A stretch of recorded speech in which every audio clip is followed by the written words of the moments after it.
Is the economy going to collapse? Is the dollar going away? Is now the time for gold and silver? What about crypto? Is it nearing an end? I mean, there's so many questions for people, and there's so much chaos out there. So we're about to cut through the chaos, answer your questions. Go ahead and ask questions in the comments below. I'll either answer just with a quick response, or if it deserves or merits a little bit more, we'll just answer it here as I bring my cohort and wife, Carrie, with me, wearing her big coat, puffy coat. Oh, we're at the cabin. Making it happen. It's cold. Okay. All right, let's do this. Okay, so we have a question about gold. With all the talk about inflation today and so many conflicting opinions, maybe you could talk about cryptocurrency investing, pros and cons, gold and silver investing, and pros and cons on those. Okay, so gold and silver definitely go up during times of hysteria and concern. I mean, in 1974, we had Richard Nixon say, we're leaving the gold standard. So it used to be that the dollar was backed by gold. So that means it's a fiat currency. It's not backed. And so they continue to, lower its value by printing it and those kind of things. So a lot of people move towards gold and silver. The thing is, it's seen as more stability with gold and silver, but it's actually quite volatile. It's during times where people are really worried. People will put a lot of money in that, but big institutions might ride that wave up and then sell off and capture a lot of those gains. So people are still holding when it kind of comes back down. Mm-hmm. So I'm a little bit more cautious about gold and silver because of that, because it is volatile and they're, how do you know when to ride the wave, when to get out? And it also doesn't create cash flow. And I think part of the problem is if someone's not financially independent, or they don't have cash flow coming from assets to cover their expenses, this can be a departure where they're now investing in something that's based upon hype and fear and media cycles, and the ads out there to get people to buy gold are atrocious. Like just the way that they talk and what they're saying, and it's really a lot of fear mongering. That said, having some gold and silver could be a great hedge and a decent idea, but to go all in on that could be very risky. Okay, so maybe have some, but not everything, like you said. Unless it's your investor DNA. There's some people, that's all they study. That's all they focus on. It's what they know. And I know people that trade it and do well. I do think it's important to take constructive receipts so you have the bullion instead of a piece of paper that says that you own gold, okay? Like having the physical gold. Cryptocurrency, I think that there's just going to continue to be a lot of what I would call shit coins, just stuff that's pump and dump. People build it up. Everybody goes to these meme coins and like, oh yeah, look at how much money I made. Then other people start to join in and then they sell off and they just extract money from the market. Okay. It's less regulated. It's called an ICO, initial coin offering, kind of like an IPO, initial public offering, but with less regulation.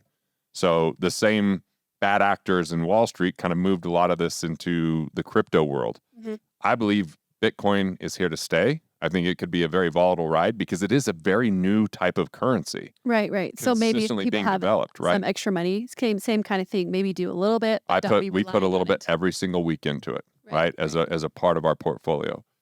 Ethereum is kind of known as the oil and gas of the crypto world because so many things are built on the Ethereum platform. Mm-hmm. So coins use that Ethereum network in order to be functional. Where Bitcoin's more of what they call digital gold, where it's a store of value. But it's easy to move. What are the pros and cons of those differences?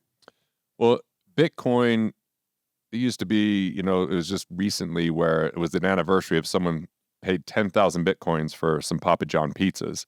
Because it was when Bitcoin wasn't really worth much. Oh, yeah, I remember this. Those are worth hundreds of millions of dollars now and kind of still makes the news. So it's if you use it to buy something, man, who knows what the value is going to be in the future. Okay. Remember we were in Mexico and our friend talked about how he was buying, someone wanted him to buy some pharmaceutical stuff with Bitcoin and he couldn't make it work. So he ended up with 3 Bitcoin that he paid $300 for that's now worth, like exponentially more. Crazy. Right. Yeah.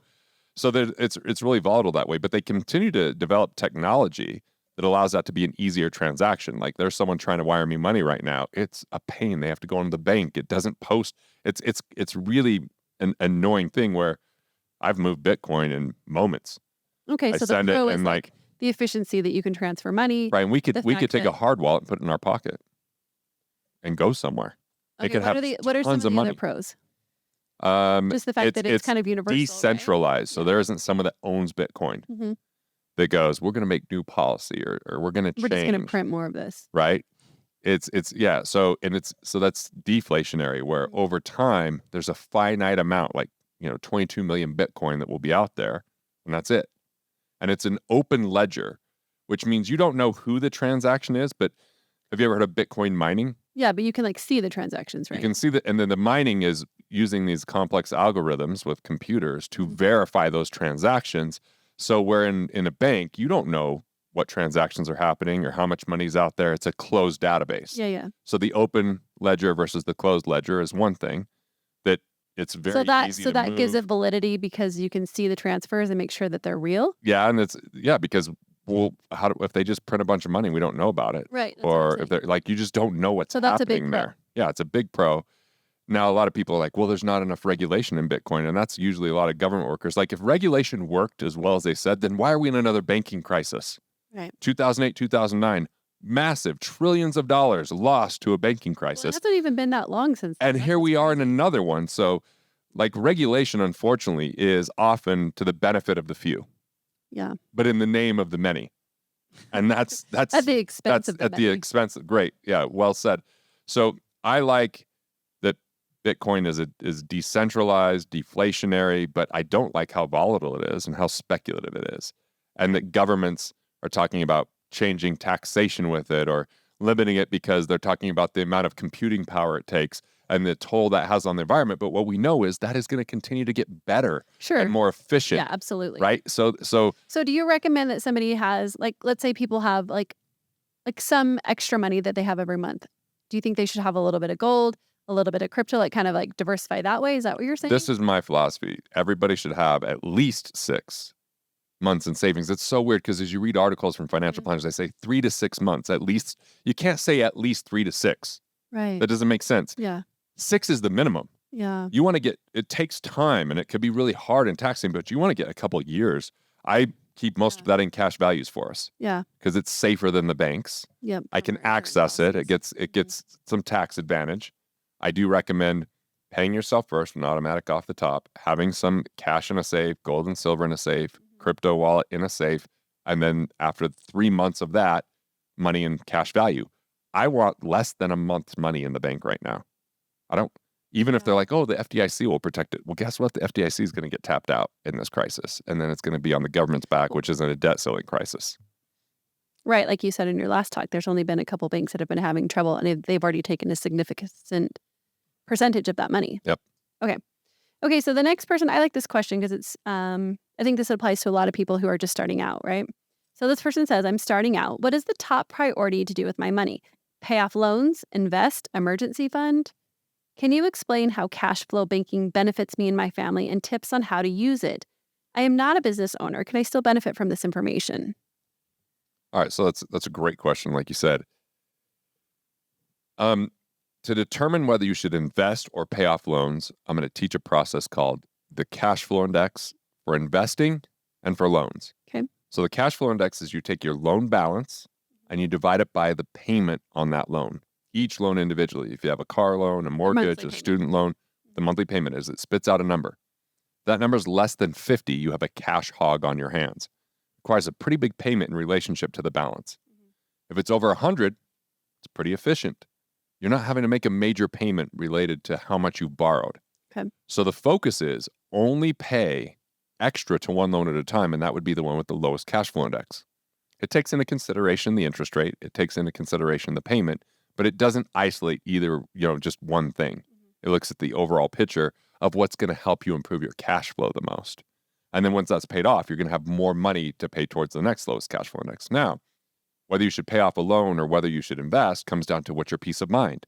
How much safety can you create with those investments?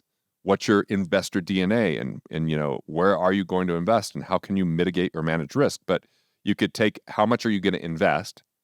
That's the principal amount and then divide it by how much cash flow comes in. That's your cash flow index for investing.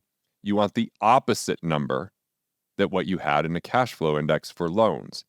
Loans, you want a high number. Investing, you want a low number because what it means is it's kicking off a good amount of cash in relationship to how much you put in. Most people don't have cash flow investments. They put their money in a retirement plan and they wait for 30 years before they can get cash flow from it. So that's going to have a zero. That's not Yeah. going to be a good situation. So when you can become a better cash flow investor, And if you don't know where to invest, you've got to invest in yourself to learn how to become a better investor. Pick a lane. What type of investments are you going to make? Mine is intellectual property primarily, a little bit of real estate, very minimal. Don't want to go beyond what we have, right? And business. Those are kind of the three legs to our stool. Some people are going to be heavier in real estate. Most people are really heavy in the stock on what you're market. interested in, right? What you like to research and What you understand. research, what you're interested in, who your relationships are. And so for a lot of people, the majority of the population is better off paying off a loan than they're investing money, Right. because they don't know where to invest. They're reliant on, like, if someone's an Edward Jones client, for example. Yeah. Edward Jones has way more people in rural communities and offices than they do in big cities, because they go for people who are less informed about finance, and they sell American funds, which are the most expensive mutual funds in the world. So they're just within the legal limits, although Edward Jones has been sued and lost for having a bunch of hidden fees and commissions, but ultimately they're going and they're costing people so much money. Those people often would have been better off paying off a loan than investing in this volatile stock market that they don't understand, with a whole myriad of fees, and they don't know whether it's working or not. They're just trusting this advisor. And so ultimately, if you don't know, pay the loan off. It's a guaranteed savings. If you do know, like some people like to say there's good debt and bad debt, that's not a real true statement, because debt is if you have more liabilities than assets. So if you sold everything you own, you still owed something, that's debt. But if you have more assets than liabilities, that's not called debt, it's called equity. So even if I bought this cabin with a loan, but the cabin was worth twice as much than what I got in a loan, I'm not in debt, I'm in equity. Right. So you either have efficient loans or inefficient loans. And you either have loans where you can earn more than what you're paying, or you earn less. You don't want any loans where you earn less. You don't want any loans that create. I'm boring you, I see. This is the third yawn today. I didn't sleep great last night. So this is why it's good that I do this, apparently, and not you. Just saying, you're like head of the finances, minion.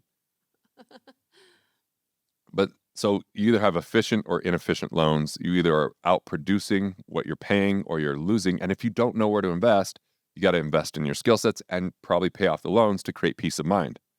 So that's really the formula for what's going on here. But use the cash flow index to see what you should do. And we've done this for thousands and thousands of people at our workshops, where we looked at these cash flow indexes. And these are pretty savvy entrepreneurs, and most of them were better off paying off loans. Oh, wow. Okay. They were. Now, if people look at cashflowbanking.gg, there was a good period of time, and right now it's a little bit different with interest rates, so you have to kind of look. It might not always make sense, but it was a lot better back then to funnel money there and get a low interest rate, because you could get 4 or 5% and only have to pay 2 or 3%. Okay. So, and by the way, if you could buy something for $2 and sell it for $4, what's the markup? $2. 100%. Oh, yeah. Percentage-wise, $2, right? Yep. So if I could borrow money at 2 and earn 4, but right now with the interest rates creeping up, it's harder to outperform the interest that you're paying. Because if you have to get a mortgage at 8%, where can you safely earn more than 8%? Safely, that's hard. Yeah. So it all depends on the economy, and using that formula of the cash flow index for loans and the cash flow index for investing.